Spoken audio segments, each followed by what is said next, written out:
right. I have my helper today. Who are you? I'm Reagan. She's Reagan, Farmer Ray. What are we gonna build today? We're gonna build a greenhouse For what? for the tomatoes. All right, so today is, what's the date? Today is February 18th. February 18th. We don't normally put our tomatoes in right now. In fact, we usually chance it and put them in early in like the first to second week of March. Here in our zone, most people I think wait until the first to second week of April to put theirs in, but I don't want to wait. So we actually just went to the nursery and we bought the biggest tomato plants we could find. They're about that big. So our greenhouse has been working at keeping it above freezing at night, and it's been keeping it up in the 60s during the day. Those growing conditions, they're gonna work for the tomatoes. So most nights we're 34 to 40 on a greenhouse. When it gets really cold, we might dip to 32, but then it bounces back quick. So we're gonna do the same thing we did for the other grow box, except we're gonna make them taller and they're gonna match my tomato boxes, which are 6 foot by 20 inches. So we're gonna build two 6 foot by 20 inch by, I don't know, maybe 40 inches or so. And they'll have the same thing with the lid and everything, but we're gonna build some greenhouses and get those going so that we can get our tomatoes in the ground February 18th. And my hope is that when everyone else here is putting their tomatoes in the ground, we'll be harvesting tomatoes. So that's the hope, right, Ray? Yeah. Okay, we're just gonna, if you wanna see how we're building this, go back to my last two videos on building a DIY small greenhouse. Same thing, just different measurements on this. We're gonna kind of wing it, that's what we do. So we will do the time lapse and show you how we're making this.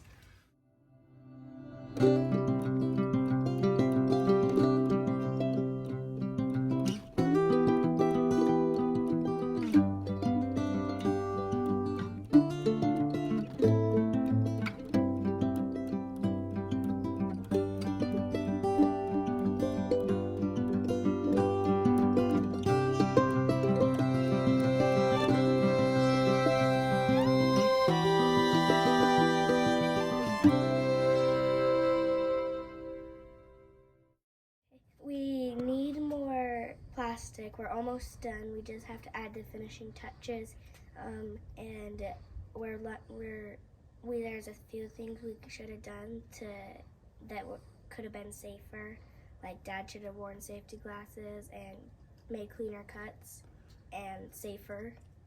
And the battery's running low on the phone, so we have to stop. We'll show you when we put it over the tomatoes.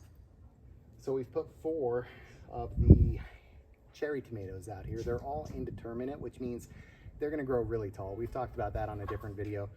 We can talk about it again in a little while, but there's others in here that are my beefsteaks. They're actually gonna go in that planter box over there. I don't have that greenhouse built yet, so they're gonna be just kind of cramped in here for now, just to help put them where they're gonna have some heat and be able to withstand the chilly nights, because this is really early to put these out here. Last year we chanced it and we put them out I think about 25 days from now, and I still had to cover them a couple times. Like I said, most people don't put them out for another 45 to 60 days out here, but if it stays as warm as the other one has stayed, then I'm going to be able to get a head start on these, and it's going to help me to be able to get fruit going in March, April, before most people even plant them. So that's what I had going on over here. We are gonna move the greenhouse over here. We were able to scrounge up enough plastic to finish it off. We'll put that on here, and then I'll show you how I do the lights. So we finished it off. You can see there's a few spots where I had to patch together the last of the plastic, but I mean, like I've said, I'm all about functionality over how it really looks. We kind of have just a little prop to hold it open so that when it is warm in the days, like right now, I mean, I'm barefoot t-shirt, but tonight's gonna get chilly, probably 30, 32, just how it is where we live. So I put all the tomatoes in here. These are my cherry tomatoes.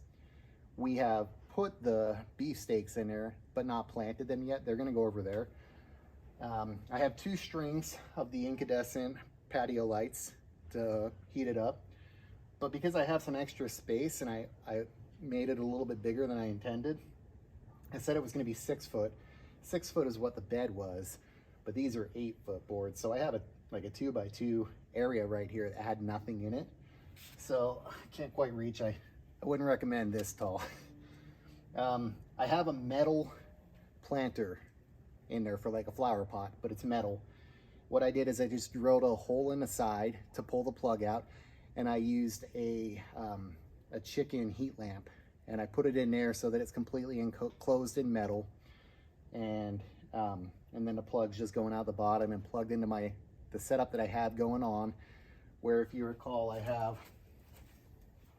these little sensors, these thermometers, that they're waterproof. I can put them out there. It's going to tell me the humidity and the temperature. They're set up so that if this gets below 45 degrees, there's a smart plug that will automatically turn on and turn on all the lights.